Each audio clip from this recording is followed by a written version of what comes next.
ആശാ സമരം എന്ന് പറയുന്നത് ആ തൊഴിൽ എടുക്കുന്ന, അതായത് തൊഴിലാളികളായി അവരെ കണക്ക് കൂട്ടിയിട്ടില്ല എങ്കിൽ പോലും അവർ ചെയ്യുന്ന തൊഴിലിൻ്റെ വ്യാപ്തി എത്രത്തോളമാണ് എന്ന് ഈ 40 ദിവസമായി കേരളം കണ്ടുകൊണ്ടിരിക്കുകയാണ്. അപ്പോൾ ഒരു തൊഴിലാളി വിഭാഗമായി പരിഗണിച്ച് അവർക്ക് ആവശ്യമായ രീതിയിൽ അവർക്കൊരു ജീവിത സാഹചര്യം മെച്ചപ്പെട്ട രീതിയിൽ ഉണ്ടാകണമെന്ന് എല്ലാവരും ആഗ്രഹിക്കുന്നുണ്ട്. പക്ഷേ അതിനെ ഒരു മഴവിൽ സഖ്യത്തിൻ്റെ സമരമാണ്, പൊളിറ്റിക്കലി മോട്ടിവേറ്റഡ് ആണ് എന്ന് പറയുമ്പോൾ ഈ ആശമാർക്ക് ശമ്പളം കൂട്ടുക, അല്ലെങ്കിൽ അവർക്ക് കിട്ടുന്ന അവർക്ക് ലഭിക്കുന്ന തുക കൂട്ടുക എന്ന ആവശ്യം മറ്റ് സംസ്ഥാനങ്ങളിലും ഇനി CITU ഉയർത്താൻ പോകുന്നേയില്ല.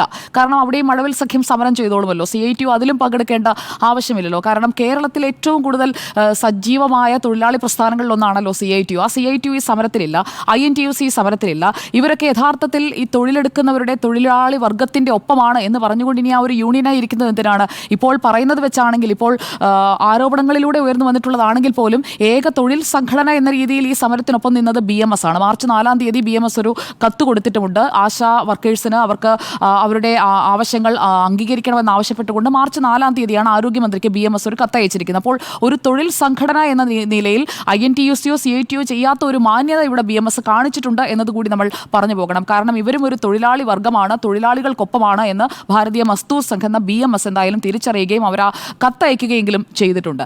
അവിടെയാണ് എല്ലാവരെയും ചേർത്തുകൊണ്ട് BJPയും UDFും എല്ലാം ചേർന്നുകൊണ്ടൊരു മഴവിൽ സഖ്യമാണ് എന്ന് പാർട്ടി സെക്രട്ടറി MV ഗോവിന്ദൻ പറയുന്നുണ്ട്. ഈ സമരത്തിൻ്റെ ചൂട് അദ്ദേഹത്തിൻ്റെ ഓഫീസ് വരെ എത്തിക്കഴിഞ്ഞിട്ട് കുറേ ദിവസമായി.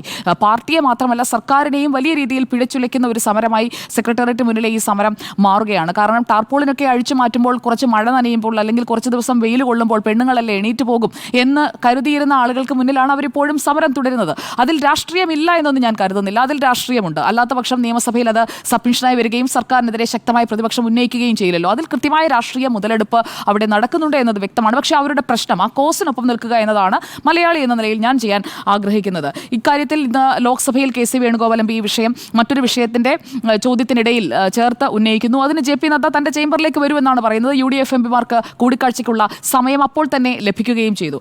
ഇവിടെ ആശമാർക്കൊപ്പം ബഹുഭൂരിപക്ഷം ജനങ്ങളും, കേരളത്തിലെ ബഹുഭൂരിപക്ഷം ജനങ്ങളും നിൽക്കുമ്പോഴും അവിടെ ഈ ഓണറേറിയം കൂട്ടണമെന്നുള്ള ആവശ്യം, അതോടൊപ്പം സംസ്ഥാന സർക്കാർ പറയുന്ന പ്രധാനപ്പെട്ട കാര്യം എന്താണ്? ഇവരെ ഒരു തൊഴിൽ വിഭാഗമാക്കി ജീവനക്കാരാക്കി മാറ്റണം എന്ന ആവശ്യം. അത് CITUവിനുമുണ്ട്. CITU എല്ലാ സംസ്ഥാനങ്ങളിലും, അതായത് രാജ്യമെമ്പാടുമുള്ള ആശ എന്ന് പറയുന്ന ആ വലിയ വർക്ക് ഫോഴ്സിനെ മുഴുവൻ ജീവനക്കാരായി പരിഗണിക്കണം എന്ന ആവശ്യം CITUവിന് നേരത്തെ മുതലേ ഉണ്ട്. അപ്പോൾ ഈ സമരത്തിനൊപ്പം അവർ നിൽക്കുന്നില്ല എന്ന് പറയുമ്പോഴും അവർ ഈ ആവശ്യം ഇതിനോടകം തന്നെ അവരുടെ മറ്റൊരു സമരമായി, സമാന്തര സമരമായി നമ്മൾ കണ്ടതാണ്. ആ സമാന്തര സമരത്തിലടക്കം അവർ കേന്ദ്ര സർക്കാരിനെതിരെ പറയുന്ന പ്രധാനപ്പെട്ട കാര്യം ഇതാണ്. ഇതിൽ കേന്ദ്ര സർക്കാർ ഇൻസെൻറ്റീവ് കൂട്ടുന്നതിനെപ്പറ്റി കൂട്ടാൻ സാധ്യതയുണ്ട് എന്ന രീതിയിൽ പ്രതീക്ഷ നൽകുന്ന വാചകങ്ങളാണ് JP നദ്ദയടക്കം നൽകിക്കൊണ്ടിരിക്കുന്നത്. ഇപ്പോൾ വീണ ജോർജുമായുള്ള കൂടിക്കാഴ്ചയിലൂടെ അതിലൊരു വ്യക്തത വരികയും ചെയ്യുമായിരിക്കും. പക്ഷേ ഇവിടെ SUCI, SDPI, ജമാഅത്തെ ഇസ്ലാമി ഈ 3 ടീമുമായി BJP ചേരുമെന്നൊക്കെ MV ഗോവിന്ദൻ പറയുമ്പോൾ അതൊരിക്കലും നടക്കാത്ത കാര്യമാണ്. കാരണം അങ്ങനെ ഒരു കൂട്ടുചേരൽ അവിടെ സംഭവിക്കുകയില്ല.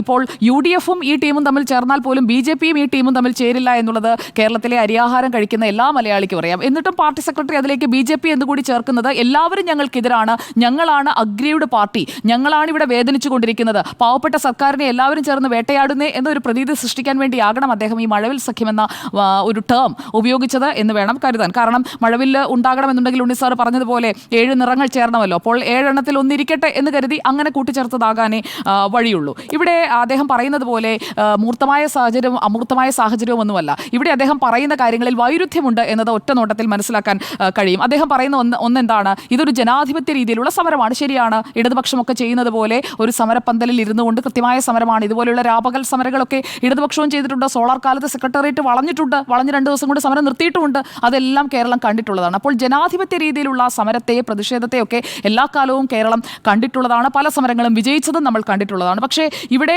ആർക്കും സമരം ചെയ്യാമെന്ന് പറയുന്ന അതേ നാവ് കൊണ്ട് തന്നെ പാർട്ടി സെക്രട്ടറി പറയുന്നത് ഇത് ഒരു സർക്കാർ വിരുദ്ധ സമരമാണ്. സർക്കാർ വിരുദ്ധർ എല്ലാവരും ചേർന്നുകൊണ്ടുള്ള ഒരു കൂട്ടായ്മയായ ഒരു മഴവിൽ അവിടെ രൂപപ്പെട്ടിരിക്കുന്നു. ആ മഴവിലാണ് ഈ സമരത്തെ ഓർക്കസ്ട്രേറ്റ് ചെയ്ത് മുന്നോട്ട് കൊണ്ടുപോകുന്നത്. അത് രണ്ടും തമ്മിൽ ചേർന്ന് പോകുന്നില്ല എന്നത് അദ്ദേഹത്തിനും മനസ്സിലാകുമായിരിക്കും. ഉണ്ണിസാറിനൊക്കെ കുറച്ചുകൂടി വൈരുദ്ധ്യാത്മക ഭൗതികവാദം എന്താണെന്ന് വിശദീകരിക്കാൻ കഴിയും. അതിവിടെ ആപ്ലിക്കബിൾ ആണോ എന്നുള്ളതും അദ്ദേഹം പറയുന്ന കാര്യങ്ങളിൽ വെച്ച്.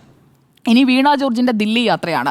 ആരോഗ്യമന്ത്രി എന്ന നിലയിൽ വീണ ജോർജ് ദില്ലിയിലേക്ക് കേന്ദ്ര ആരോഗ്യമന്ത്രിയുമായുള്ള ഒരു കൂടിക്കാഴ്ചയ്ക്ക് പോവുകയാണ് എന്ന് വീണ ജോർജ് എവിടെയെങ്കിലും ഇതാണ് എൻ്റെ യാത്രോദ്ദേശം എന്നൊരു സൗണ്ട് ബൈറ്റ് തന്നതായി ഞാൻ കേട്ടിട്ടില്ല. അങ്ങനെ ഒരു പ്രതികരണമല്ല അവർ നടത്തിയതിനകത്ത്. അവർക്ക് തെറ്റുപറ്റിപ്പോയിട്ടുണ്ട്. അതായത് ആരോഗ്യമന്ത്രി വീണ ജോർജിന് അവരുടെ വാചകങ്ങൾ മിസ്കോട്ട് ചെയ്യപ്പെട്ടതിൻ്റെ ഒരു പ്രധാനപ്പെട്ട കാരണം എന്ന് പറയുന്നത് ഒരാഴ്ചയ്ക്കകം കേന്ദ്രമന്ത്രിയെ കാണുമെന്ന്. ബുധനാഴ്ചയാണല്ലോ ഈ ആശാ വർക്കേഴ്സുമായി മന്ത്രിയുടെ ചർച്ചയും അതുപോലെ തന്നെ NHM മിഷൻ ഡയറക്ടറുടെ ചർച്ചയും നടന്നത്. ഈ രണ്ട് ചർച്ചകൾക്കും ശേഷമാണ് ഈ ഇമെയിൽ പോയത് എന്ന് വേണം മനസ്സിലാക്കാൻ. JP നദ്ദയ്ക്കുള്ള ഇമെയിൽ പോയത്.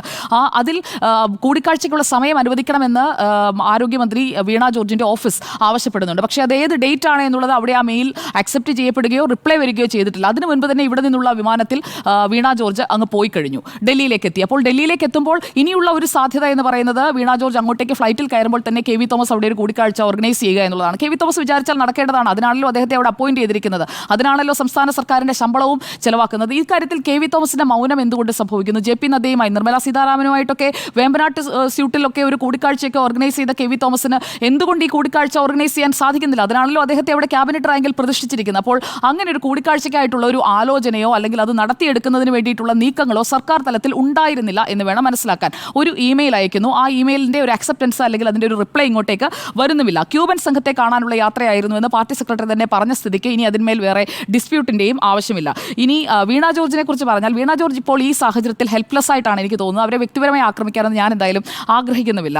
ഇതിൽ പാർലമെന്റ് സമ്മേളനം നടക്കുന്ന സമയത്ത് ഏത് കേന്ദ്രമന്ത്രിയെയും JP നദ്ദ എന്ന് പറഞ്ഞാൽ പ്രധാനപ്പെട്ട പോർട്ട്ഫോളിയോ ആണ് അദ്ദേഹം കൈകാര്യം ചെയ്തത്. പ്രധാനപ്പെട്ട പോർട്ട്ഫോളിയോസ് കൈകാര്യം ചെയ്യുന്ന ആദ്യത്തെ 5 ലെവലിലുള്ള പ്രധാനമന്ത്രി മുതൽ 5ാമത്തെ മിനിസ്റ്റർ വരെയുള്ള എല്ലാവർക്കും അവരുടെ ടൈം സ്ലോട്ട്സ് എന്ന് പറയുന്നത് നേരത്തെ തന്നെ അലോട്ടഡ് ആയിരിക്കും. ആരുമായുള്ള കൂടിക്കാഴ്ച എന്നുള്ളതൊക്കെ വളരെ ദിവസങ്ങൾക്ക് മുൻപ് തന്നെ അലോട്ടഡ് ആയിരിക്കും. അപ്പോൾ 19-ാം തീയതി ഇമെയിൽ അയച്ചാൽ 20-ാം തീയതി കിട്ടണമെന്നുണ്ടെങ്കിൽ അത്രയും അർജന്റ് മാറ്റർ ആയിരിക്കണം, അല്ലെങ്കിൽ അത്രയും അത്യാവശ്യമുള്ളൊരു കൂടിക്കാഴ്ചയാണ് എന്ന് പേഴ്സണലി തന്നെ, അതായത് KV തോമസ് വഴി ഒരു ഇടപെടൽ നടത്തിയിരുന്നെങ്കിൽ ഒരുപക്ഷെ സാധിക്കുമായിരുന്നു, അല്ലെങ്കിൽ കേരളത്തിൽ നിന്നുള്ള MP-മാർ വഴി നടത്തിയിരുന്നെങ്കിൽ ഒരുപക്ഷെ സാധിക്കുമായിരുന്നു. പക്ഷേ ഇക്കാര്യത്തിൽ പ്രയറായിട്ടുള്ള ഒരു അപ്പോയിന്റ്മെന്റ് ഫിക്സ് ചെയ്യാതെയാണ് ഡൽഹിയിൽ എത്തിയത് എന്നത് വ്യക്തമാണ്. അപ്പോൾ ഷെഡ്യൂൾ അനുസരിച്ച് ഈ കൂടിക്കാഴ്ച ഫിക്സ് ചെയ്യാത്തത് കൊണ്ടാണ് കാണാൻ പറ്റാതിരുന്നത്. ഇമെയിൽ ഞാൻ കണ്ടിട്ടില്ല എന്ന് JP നദ്ദ ക്ലാരിഫൈ ചെയ്യുകയും ചെയ്തിട്ടുണ്ട്. അപ്പോൾ ആശാ വർക്കേഴ്സിന്റെ പ്രശ്നം നടക്കുന്നു, അപ്പോൾ ഡൽഹിയിൽ പോകുമ്പോൾ കേന്ദ്രമന്ത്രിയെയും കാണാം എന്ന് വീണ ജോർജ് ശ്രമിക്കുന്നതിൽ തെറ്റില്ല എന്നാണ് എനിക്ക് തോന്നുന്നത്. കാരണം അതുകൊണ്ടായിരിക്കാം അവരങ്ങനെ പറയുകയും ചെയ്തത്. ഇനി പ്രകടന പത്രികയുടെ കാര്യമാണ്. പ്രകടന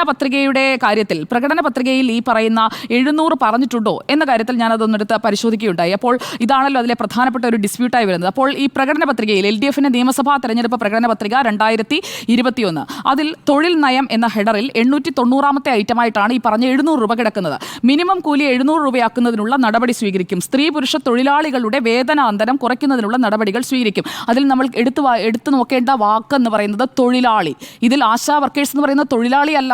അവരെന്ന് പറയുന്നത് ഇൻസെന്റീവും ഓണറേറിയവും കിട്ടുന്ന സന്നദ്ധ പ്രവർത്തകരാണ്, വോളണ്ടിയേഴ്സാണ്. വോളണ്ടിയേഴ്സും തൊഴിലാളികളും, തൊഴിൽ വിഭാഗങ്ങൾ, സംഘടിതരോ അസംഘടിതരോ ആയ തൊഴിലാളികളും ഈ പറയുന്ന വോളണ്ടിയേഴ്സും തമ്മിലുള്ള വ്യത്യാസം അവിടെ നിലനിൽക്കുകയാണ്. കേന്ദ്ര സർക്കാർ ഇതുവരെ അവരെ ഒരു തൊഴിൽ വിഭാഗമായി പരിഗണിച്ചിട്ടില്ല, സംസ്ഥാന സർക്കാർ പരിഗണിച്ചിട്ടില്ല. അങ്ങനെയുള്ള ഒരു തൊഴിലാളിയായി മാറുമ്പോഴാണ് ഈ പറയുന്ന മറ്റു കാര്യങ്ങളെല്ലാം, അതായത് വിരമിക്കൽ ആനുകൂല്യം അടക്കം കൊടുക്കാൻ നിർബന്ധിതമാവുക. പക്ഷേ ഈ കാര്യത്തിൽ മിനിമം കൂലി 700 രൂപ എന്ന് പറയുന്നത് ഈ ആശാ വർക്കേഴ്സിനെ ഉൾപ്പെട്ടുകൊണ്ടാണ് എന്ന് ഞാൻ കരുതുന്നില്ല. അല്ലെങ്കിൽ സർക്കാരിന്റെ ഭാഗത്ത് നിന്ന് അക്കാര്യത്തിൽ ഒരു വിശദീകരണം നൽകുകയും ചെയ്യാം. 891 എന്തോ, അതായത് ആശാ വർക്കേഴ്സിനെ ഉദ്ദേശിച്ചിട്ടല്ല, തൊഴിലാളികളെ കുറിച്ചാണ് പറഞ്ഞിരിക്കുന്നത്. 890 ഇതും 890-ഉം 91-ഉം കൂട്ടിക്കുഴച്ചാണ് ഇപ്പോൾ പ്രതിപക്ഷം അവതരിപ്പിക്കുന്നത്. അതുകൊണ്ടാണ് ഞാൻ ഇത് എടുത്തു പറയുന്നത്. 891-ാമത്തെ ഐറ്റം എന്ന് പറയുന്നത് LDFന്റെ പ്രകടന പത്രികയിലാണ്. അങ്കണവാടി ജീവനക്കാർ, ആശാ വർക്കർമാർ, സ്കൂൾ പാചക തൊഴിലാളികൾ തുടങ്ങിയ സ്കീം വർക്കേഴ്സിന്റെയും പഞ്ചായത്തുകളിലെ പാലിയേറ്റീവ് നഴ്സുമാരുടെയും കുടുംബശ്രീ ജീവനക്കാരുടെയും സ്കൂളുകളുടെയും പഞ്ചായത്തുകളിലെയും counsellors, resource persons, pre primary teachers എന്നിവരുടെ ഓണറേറിയം ഇടതുപക്ഷ സർക്കാർ ഗണ്യമായി ഉയർത്തുകയുണ്ടായി. ശരിയല്ലേ? ഉയർത്തിയിട്ടുണ്ട്. 2016 മുതൽ UDF സർക്കാർ ആയിരുന്നപ്പോൾ എത്രയാണ്, അതിൽ നിന്ന് ഉയർത്തുന്നത് തന്നെയാണ് കണ്ടിട്ടുള്ളത് 2016 മുതൽ. അപ്പോൾ ഗണ്യമായി ഉയർത്തുകയുണ്ടായി. ഈ സമീപനം ശക്തിപ്പെടുത്തുമെന്നേ പറഞ്ഞിട്ടുള്ളൂ. അല്ലാതെ 7000 അല്ലെങ്കിൽ അന്ന് അധികാരത്തിൽ വരുമ്പോൾ 6000 ആയിട്ടില്ല. എനിക്ക് തോന്നുന്നു 5000-ൽ കിടക്കുകയാണ്. അതിനുശേഷം 6000-ലേക്ക് ആക്കുന്നു, പിന്നീട് 7000-ലേക്ക് രണ്ടാം പിണറായി സർക്കാരാണ് ആക്കുന്നത്. അപ്പോൾ ആ ഉയർത്തുന്നു എന്നുള്ള സമീപനം അത് അവർക്ക് ഇനിയും ചെയ്യാവുന്നതേ ഉള്ളൂ. ഇപ്പോൾ പടിപടിയായി ആദ്യഘട്ടത്തിൽ സമരം ഉണ്ടായിരുന്നു, 500 കിടന്നപ്പോൾ തൊട്ട് സമരം ഉണ്ടായിരുന്നു. എന്നിട്ട് 10,000 ആക്കണമെന്ന് പറഞ്ഞപ്പോൾ പറയുന്നില്ല. ചർച്ച വിളിക്കുമ്പോഴും ഉയർത്തുമെന്നുള്ള കാര്യം പറയുന്നില്ല. അതായത് ഈ സമീപനം ശക്തിപ്പെടുത്തുമെന്ന് പറയുന്നത് അത് 7000-ൽ നിന്ന് 10,000 ആക്കും, അല്ലെങ്കിൽ നിങ്ങളുടേത് ഞങ്ങൾ 3 ഇരട്ടിയാക്കും എന്നൊരു വാഗ്ദാനം നൽകിക്കൊണ്ടല്ല. പ്രകടന പത്രികയിൽ അങ്ങനെ ഒരു വാഗ്ദാനം ഇല്ല എന്നുള്ളൊരു വസ്തുത കൂടി പ്രേക്ഷകരുടെ മുന്നിൽ വെക്കാൻ ഞാൻ ആഗ്രഹിക്കുകയാണ്. എന്തായാലും JP നദ്ദ ഇമെയിൽ കണ്ടിട്ടുണ്ട്. എന്തായാലും ആ കൂടിക്കാഴ്ച തിങ്കളാഴ്ചയോ ചൊവ്വാഴ്ചയോ നടക്കാൻ പോവുകയാണ്. ആശമാർക്ക് അനുകൂലമായ ഒരു തീരുമാനം ഉണ്ടാകട്ടെ എന്നത് മാത്രമാണ്. ഇതിനെ ഞാനൊരു മഴവിൽ സഖ്യ സമരമായി കാണുന്നില്ല.